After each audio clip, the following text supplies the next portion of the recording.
Hello students, this is the seventh video, and in the last video I was explaining you about the bus. So we have seen there are two types of bus, and one is the synchronous bus and the other one is the asynchronous bus.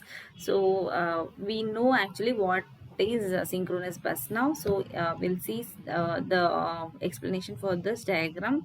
So here you have master sends the address and the command signals on a rising edge at the beginning of clock period 1, that is T naught. So I have told you in the last video itself. So here we have a clock cycle starting from T naught till T2. So in which the read operation will be taking place in between the master and the slave. So at the T naught, master will send the address and the command signals on the rising edge at the beginning of the clock period T naught. These signals do not actually appear on the bus until TAM, largely due to the delay in the bus driver circuit. So here in this diagram you can see actually when it appears is at time period TAM. And at TAS the signal reaches the slave. The slave decodes the address and at T1 sends the requested data. These data signals do not appear on the bus until TDS. They travel towards the master and arrives at TDM. At T2 the master loads the data into its input buffer. Hence the period T2 minus TDM is the setup time for the master's input buffer. The data must continue to be valid after T2 for a period equal to the whole time of that buffer. Actual signals will always involve delays. So next is involving the multiple clock cycles. So instead of involving only one clock cycle, we can go for multiple clock cycles. So this is the diagram here you can see. So 1 2 3 4 are the clock cycles through which the address and commands and also the data and also the slave ready signals also will be sent over the bus. And the next one is asynchronous bus. So this is a scheme based on the use of handshake between the master and the slave for controlling the data transfers on the bus. The common clock is replaced by two timing control lines, master ready and slave ready. The first is asserted by the master to indicate that it is ready for a transaction, and the second one is response from the slave. That is, two lines will be activated. So first one will be the master ready and the second one will be the slave ready instead of the common clock. The master places the address and command information on the bus. It indicates to all devices that it has done so by activating the master ready line. So first the address and the command line will be placed, and over this control line, and also it will be activating the master ready line. This causes all devices on the bus to decode the address. The selected slave performs the required operation and informs the processor it has done so by activating the slave ready line. A typical handshake control of data transfer during an input and an output operations are shown in the diagram. So we can see here. So first here what happens is address and command will be sent on this signal, and master ready will be activated, and after this slave ready or signal also will be activated and the data will be sent by the slave to the master.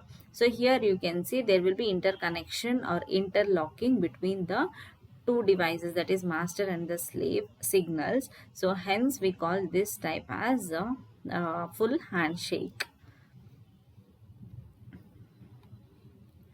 So this is also one example here for output operation. This is for the input operation. So same thing, address and data command will be passed first, then followed by the data, then master ready, slave ready, and it will receive the data and it will give to the output. That is, it will print the output. So once we are familiar with what type of bus schemes are there and what actually is a function of a bus, then we move on to the interface circuits. Interface circuit, as discussed in the first topic of the second model, so it acts as an intermediate between the bus and the IO devices. So here an IO interface, it consists of the circuitry required to connect an IO device to a computer bus. On one side of the interface we have the bus signals, on the other side we have a data path with which associated controls to transfer data between the interface and the IO devices. And this part where actually the connection takes place is called as a port. So there are two different types of ports. One is a serial port, the other one is a parallel port. So what is this serial and parallel port? We will check and we will see in detail. A parallel port is used for the transfer of the data in the form of a number of bits 8 to 16 simultaneously from one device to the other device. That is here parallel port means it will be consisting of the data, continuous transfer of 8 or 16 bits of data together, whereas in serial port means only one bit of data will be transferred at a time. Communication with the bus in is the same for both the formats. That is, whatever communication methods will be used, like arbitration method or some synchronous and asynchronous schemes, everything will be same for both that serial port and parallel port. Only the difference is that in parallel port all the bits, that is 8 or 16 bits based on our processor capacity, so whatever data transfer will be there, it will be occurring at a time, whereas in serial port means it will be occurring one bit per time. In parallel port, the connection between the device and the computer uses a multiple pin connector and a cable with as many wires typically arranged in a flat configuration. That is in parallel port. Whereas this arrangement is suitable for devices that are physically close to the computer. So the devices which require the connection and which are very close to the computer will be used, um, set up with a parallel port.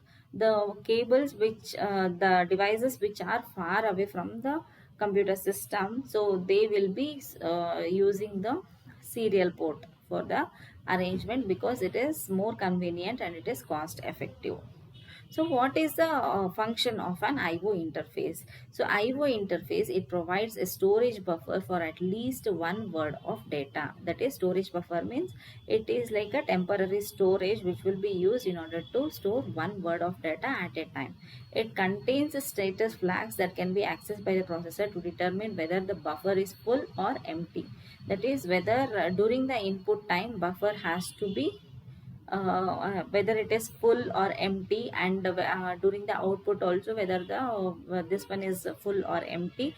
Everything will be taken care by the status flags, and these status flag will be included in the IO interface circuit. And also it consists of address decoding circuitry to determine when it is being addressed by the processor, generates the appropriate timing signals required by the bus control scheme, performs any format conversion that may be necessary to transfer data between the bus and the IO devices, such as parallel to serial conversion in the case of a serial port, or serial to parallel conversion. So any type of conversion, whatever is required, and also the timing signals and the address decoding circuitry, status flag, and also the buffer, everything will be included in the IO interface circuit. So these are the main functions of the IO interface circuit. So now we will see what is parallel port, and then we will move on to what is a serial port and how the connection will be made in this parallel port and serial port. First, we describe circuits for an 8-bit input port and an 8-bit output port. So 8-bit input and output port both will be same, but here for input we will be considering keyboard and the processor, whereas for output we will be considering processor and the printer.